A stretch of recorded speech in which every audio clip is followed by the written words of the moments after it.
Live on Joy 99.7 FM, this is the Midday News.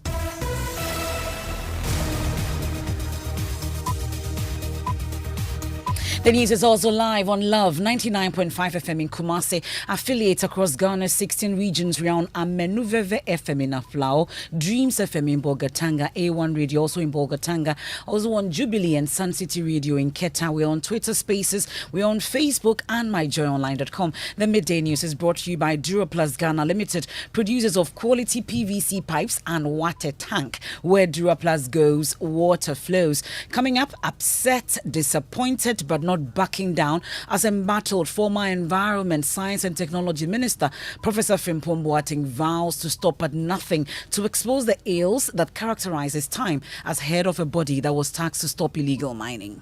I'm very upset. I thought I was doing something good for the president, and now I'm portrayed as somebody, an evil person. We made enemies for ourselves in this fight against Galamsey. I will not sit down for anybody to intimidate me. We've chosen the wrong person to do that. But is the president committed to the fight against illegal mining? Maybe committed, but choosing the wrong methods. Meanwhile, the Coalition Against Illegal Mining is demanding a fair and transparent investigation and prosecution by the special prosecutor. This was supposed to have started last year in October, and then on the 16th, Form Boateng is invited in for this conversation. The question you would want to ask yourself is the coincidence. So from procurement breaches to unaccounted for money, we will walk you through some of the charges against Professor Kwabena Frimpong Boateng. Also, Electoral Commission urges opposition NDC to desist from what it says are unjustifiable attacks on its integrity. Most often than not, when a party is in opposition, the Electoral Commission becomes the whipping boy. Any small issues, they will whip the Electoral Commission without any grounds. We have details as the Commission hopes the party will rejoin the IPAC meetings ahead of the 2024 polls. Pensioner Bondholders Forum to drag the Ministry of Finance to Shraj on their demand for interest on all accrued principles as government makes it clear it cannot honour that payment. We will submit the matter to Shraj for Shraj to go into and tell us whether we have the right to take to demand the interest or not. We have sports. Ghana FA proposes an extension of the tenure of its president from 2 to 3 terms. We have the details in 20 minutes.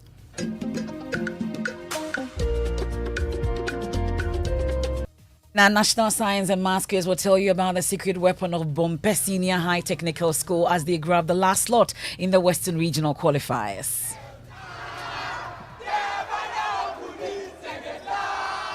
All I will say is we are coming. No strategy, we are coming. We have details of that and more here on the Midday News. I am Emefa Apawu, and this is your home of independent, fearless and credible journalism. Please stay on for details. In our very first story for this afternoon, former Environment, Science and Technology Minister Professor Kwabena Frimpong Boateng says he's upset and disappointed by attempts to demonize his work as chairman of the Interministerial Committee Against Illegal Mining. The renowned heart surgeon, who is currently under arrest over investigations into corruption activities relating to the work of the committee, says he will stop at nothing to expose the ills that characterize the work of that committee. Speaking in an exclusive interview with Evans Mensah, Professor Boateng said though he is not perfect, he sees no wrong in his past conduct and therefore his arrest by the special prosecutor came to him as a surprise. I'm very upset. I thought I was doing something good for the president and for Chebi, and now I'm portrayed as somebody, an evil person whose activities were designed to slight somebody or to ridicule people. No, it was a very serious matter. You know, we made enemies for ourselves in this fight against Galamsey, and we had problems. And so I will not sit down for anybody to intimidate me. We've chosen the wrong person to do that. We were doing the right thing. People were insulting us all the time, and in all these things, I don't know how many people could have done that job the way we did it, or the way I did it. And look at what is happening now. If things had improved now, but things are worse. We have virtually no forest reserve in this country. You know, all the rivers are polluted. And people are doing that with impunity. You know, the rivers, you still see these floating platforms there with the dredging and so on. When we're there, you dare not do that. There was a plan in place. And if people will not study it and demonize Frimpong Boateng, demonize me. How many people have done for this country what I've done? Tell me. From a very young age, only think about Ghana. If I've committed some error, fine, I admit it. But not when people are pursuing their greed and you point it out and you are demonized. That annoys me sometimes. And I think I will not allow myself to be intimidated by anybody. But does he regret his role as head of the committee that was tasked to fight illegal mining? Well, not quite, but it was very challenging. And if I had anticipated, you see, I did not anticipate the things that I experienced. The involvement of party people and government appointees. I did not get the protection that I needed. From whoever, you know. But there must be people who you expected to protect you whilst you did your job. To carry out this very difficult job. Is it the president that you expected protection from that you didn't get? The thing is that what is happening now? See, the forests are being degraded. Apart from the Volta and Afram River, all the others are polluted to some degree. Well, the Interministerial Committee for 4 years worked to stop illegal mining, but there's little success to show for the over 300 million cedis spent on its activities. Well, beyond the public show of support, is President Akufo-Addo committed to the fight? Do you believe the president is really committed to ending illegal mining?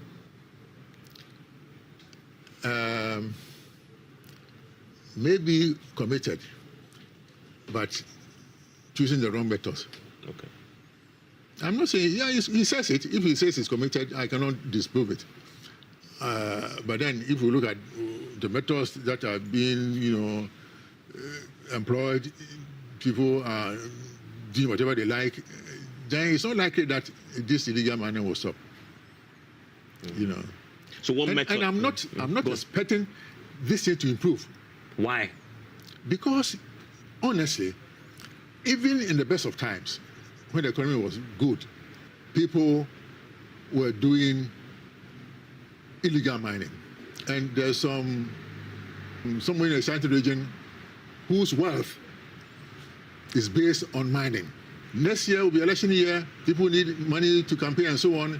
I don't expect that this thing will stop anytime soon. Well, Professor Kwabena Frimpong Boateng has been telling Evans about how his family is taking the developments in his life. For my close family, it's tough, but we can endure it because they understand. But friends outside, even this evening, some people say, oh, my heart, I was frightened. A lot of people, not only in Ghana, but calling from America, from Germany, and so on, worried that I've been arrested, and some of them have fallen sick. Somebody in America nearly landed in the emergency room.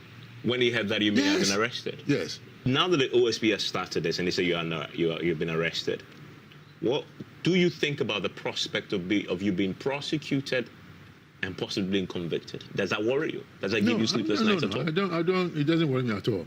But if prosecuting Frimpong Boateng and all these things will solve the problems in this country, look at all the bad things that have gone on. Look at all the corruption that is going on everywhere. And if this is the only thing that borders whoever wants to investigate, fine.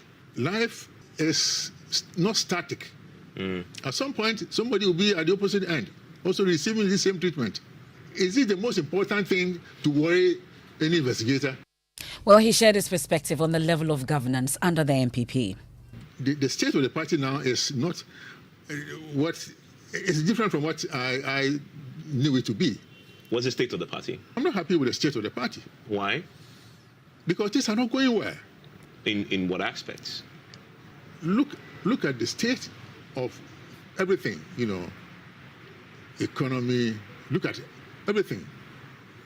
From industries, banking, agriculture, education, mining, pollution, environment, and so on. Look at all these things. And this party is supposed to be the one carrying the burden, forming the government and carrying the burden.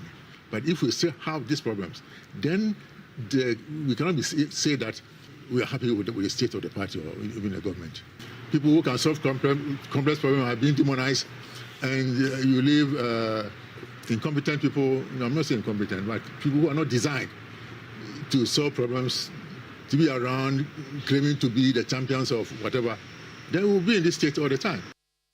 Professor Kwabena Frimpong Boateng in that interview with Evans Mensah available on all our social media platforms, also on myjoyonline.com. Well, we know that Professor Kwabena Frimpong Boateng was invited by the special prosecutor, arrested and granted bail. My colleague Elton Brobe has all the details of that development story and joins me in studio. So Elton, and the OSP is tight-lipped on the arrest and charges against Professor Kwabena Frimpong Boateng.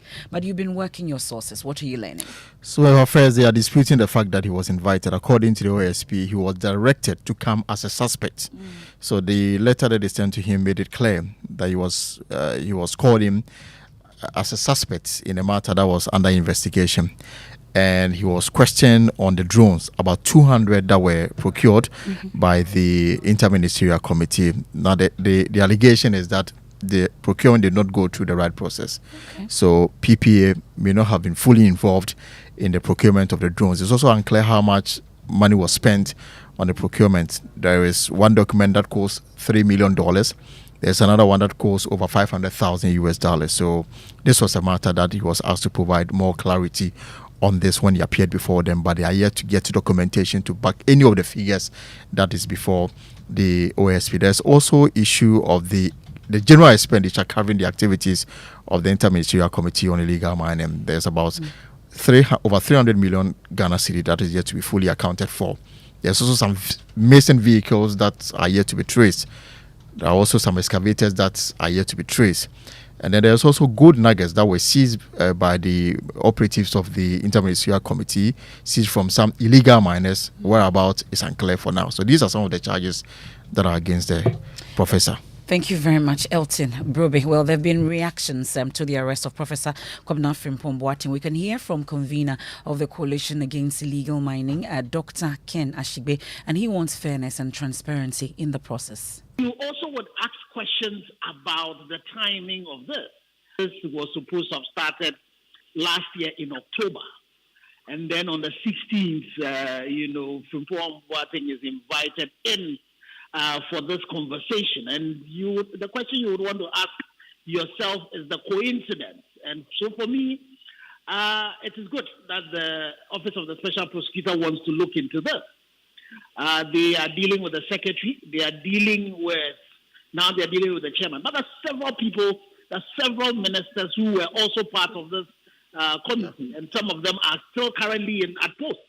And so if you want to find out what, in terms of documentations and all of that, I don't know whether they were expecting that the professor, when he was leaving, going home, would carry all of those documents with him. The office, those who are currently in office, should also be invited. So we would be watching the special prosecutor very keenly, but giving him the benefit of the doubt. They're hoping that this is not a system that would want to, shut the professor down because of this report that has been brought out. And we would hope that the special prosecutor will be very open and will be very thorough in its work. Well, Member of Parliament for Boko Central, Mahama Yariga, says the work of the special prosecutor will be judged when the facts are made clear. At the end of the day, what is the quality of work that has been done? And then what is the outcome?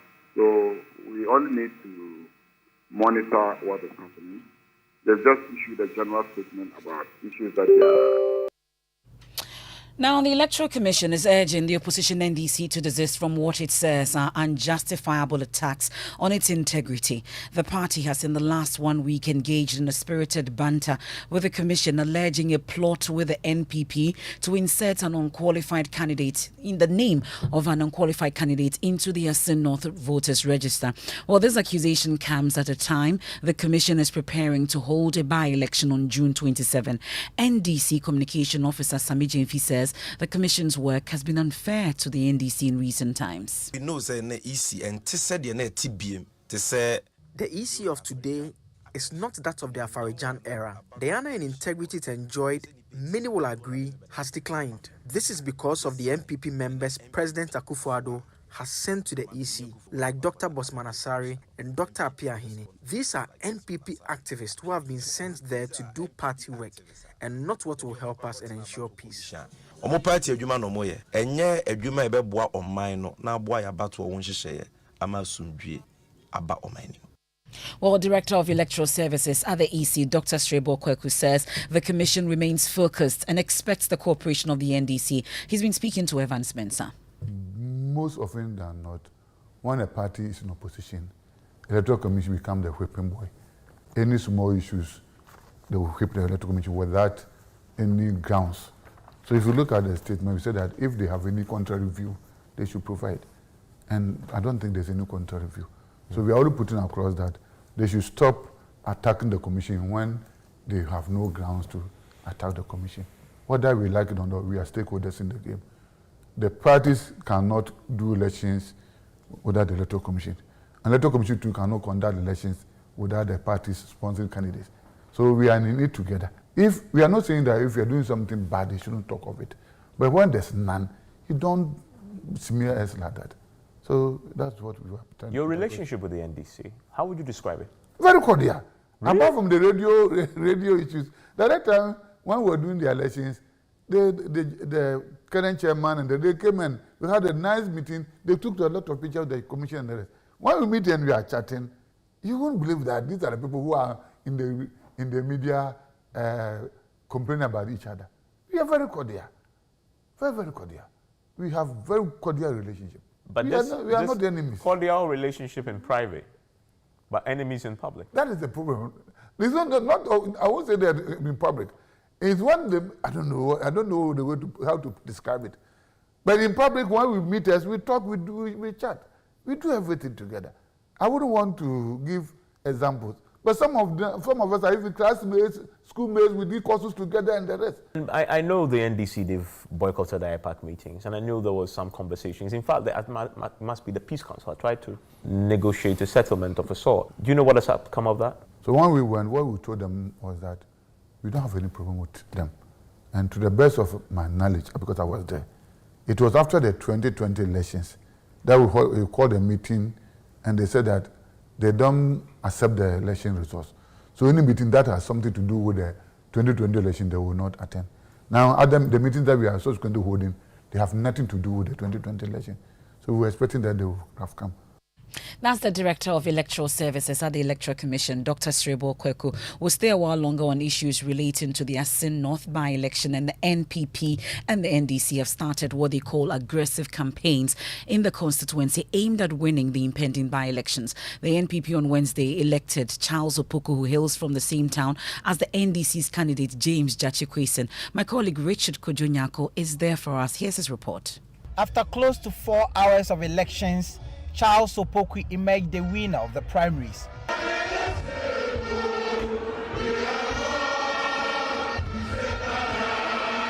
The Electoral Commission declared him the winner. This sparked wild jubilations in the Asin North town of Asin Akomfodi. He's done so many projects in the Asin North constituency, and trust me, he is the man to snatch the seat from the NDC. National organizer of the MPP, Henry Nanabuachi, says the victory of Charles Opoku signals the beginning of what they call an effective campaign to snag the seat from the NDC. And we are going to conduct an effective campaign, an election-winning campaign. So the fact of the matter is that we are not engaged in vote buying. We are going to campaign on the numerous projects we have executed in the Asin North constituency. While the MPP kick-started their campaign in the constituency after the primaries, the NDC was already hopping from one town to the other, canvassing for votes for James Jachikwesen. It will be a win-win situation. I'm going to win. That's all I can tell you. Politics is not about where you're coming from or your region. It's about what you can deliver to the people. Politics is about confronting the challenges and finding solutions for them. And the people of this community already have that faith in me. As you can see, the outpour of support. James Jachikwesin ending Richard Kujunyako's report. Now, Pensioner Bondholders Forum say it has resolved to drag the Ministry of Finance to the Commission on Human Rights and Administrative Justice Shraj. Well, this comes after the ministry had indicated its inability to pay the interest demanded by the bondholders on all matured principals since February 2023. We can hear from the convener of the group, Dr. Edu Anane Entry, who spoke to the media after the meeting with the Finance Ministry. Government say it can't pay the interest. We have said that if government is not going to do that, we still want it to be done. And so in that case, we will need an arbiter. So we have suggested that we will submit the matter to Shrag, for Shrag to go into and tell us whether we have the right to take to demand the interest or not. Then the second one that we also discussed was that they were supposed to pay coupons that were due up to 29th.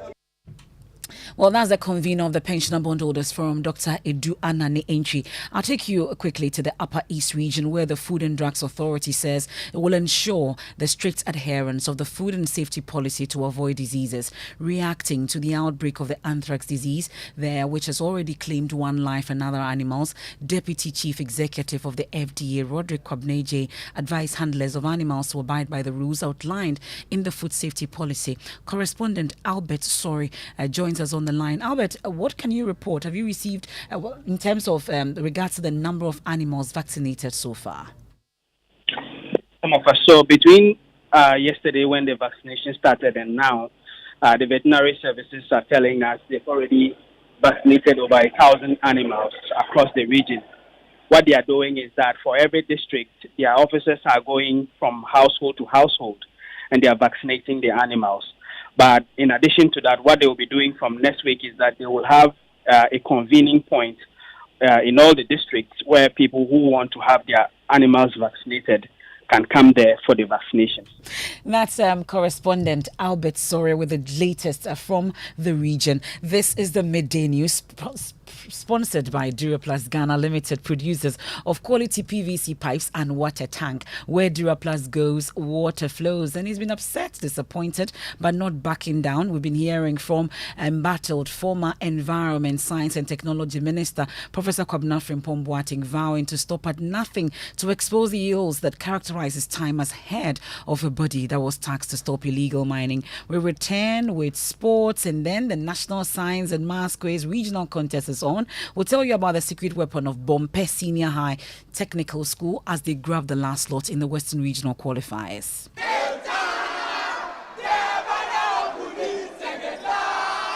All I will say is we are coming. No strategy, we are coming.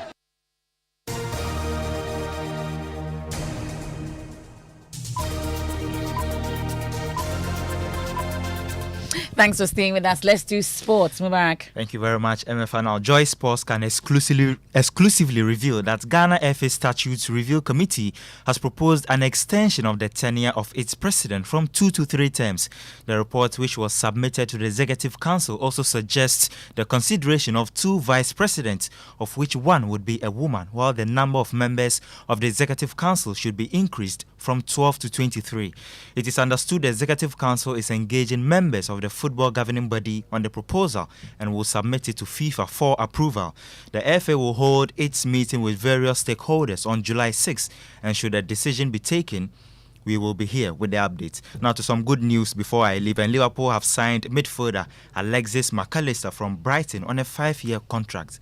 That's your spot. Wow, thank you, Mubarak. Let's head to the Ashanti region now. And with state institutions failing to patch potholes, some residents of Buokrum in Kumasi are filling up the holes with coconut husks. The residents say the poor nature of the road is causing serious accidents. Love FM's Nana Boachi Yadom exposes the hazardous Buokrum pothole-ridden roads for Joy News Ghana Potholes exhibition. There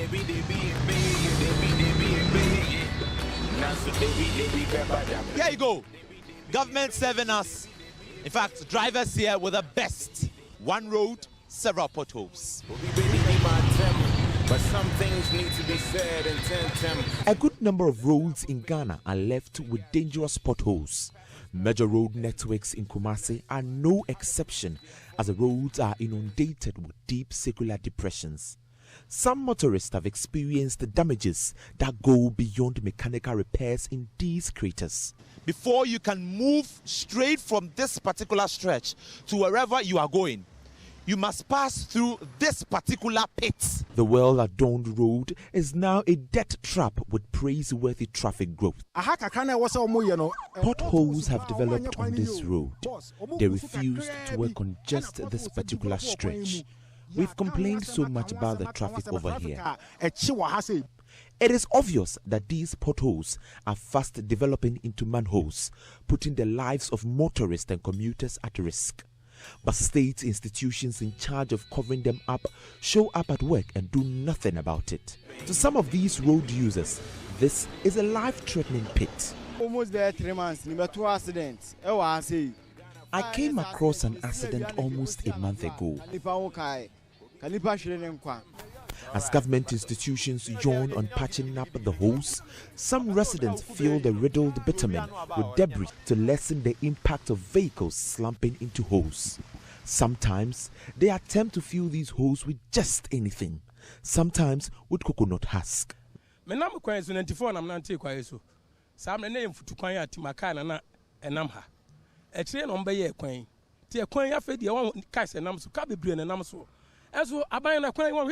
I started using this road around 1994. This is a busy road, but government isn't ready to fix it for us. We, the drivers, could fix it ourselves. This is very disheartening. Well, the Ashanti Regional Director of Urban Roads, Francis Gambra, has assured of available funds to patch potholes on major roads in Kumasi. He's been speaking to Love FM's David Akwete. We expect that in about a month or so, you would see our annual pothole patching taken off very rigorously. We are at an advanced stage of procuring these works for the works, the permanent or the actual patching works to start. So in the next few weeks or months, we should see this pothole patching program aggressively being rolled out. Do we have budget available for these pothole patching works to be done? Annually, all the government agencies are giving budget allocation. Time for the National Science and Maths Quiz. And in a captivating display of determination and skill, Bompe Senior High Technical School left their competitors outstanding as they claimed the last available spot in the Western Regional Qualifiers. Michael Ashali has more.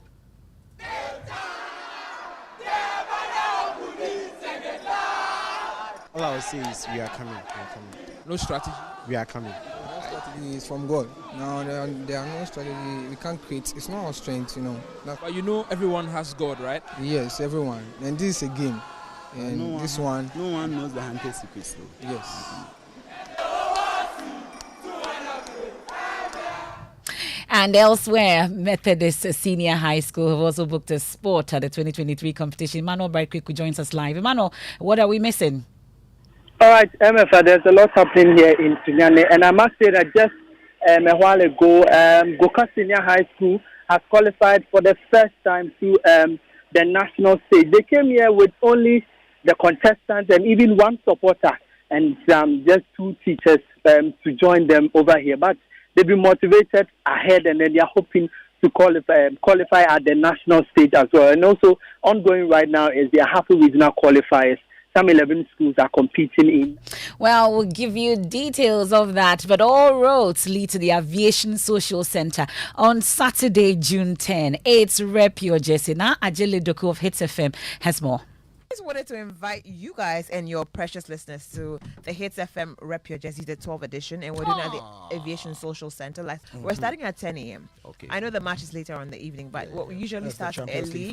Yeah, the Champions League final. We're going to watch it together. So Rep Your Jesse and Rocket in style. Let's meet at the Aviation Social Center. But just before we head out, the issue of discrimination against women has been on the front burner for decades, with many vigorous advocacies to clamp down on the menace. In today's edition of Joy News Remembrance Series on Professor Amma Taidu, we'll bring you extracts from her piece, An Angry Letter in January, a creative masterpiece which speaks vehemently against discrimination, racism and inequality at large, read by ace Ghanaian filmmaker Akofa Ejiani. Dear bank manager, I've received your letter. Thank you very much. Threats, intimidations and all. So what if you won't give me a loan of 2,000 or only conditioned by special rules and regulations because I'm not white, male, or a commercial farmer? In relation to the latter, whose land is this anyway? I know that for what I'm not, you could have signed away 2 solid millions and not too many questions asked. Of course I'm angry. Wouldn't you be if you were me? Reading what you had written was enough to spoil for me all remaining 11 months of the year plus a half, but I won't let it.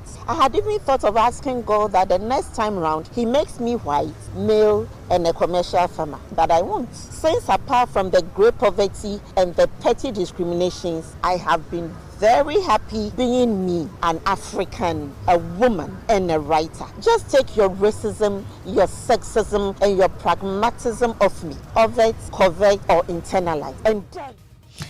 And that's how we wrap up today's edition of the Midday News. There's more when you log on to myjoyonline.com. I did my job. I tried to make Ghana a better place. That's Professor Kwabena Frimpong Boateng. Also, the NLC orders the Fair Wages and Salaries Commission to restore cancelled allowances of GBC staff. Read more on myjoyonline.com. We have Living Word with Pastor Mensa Otabil up next. Please do stay. I am Emefa Apawu.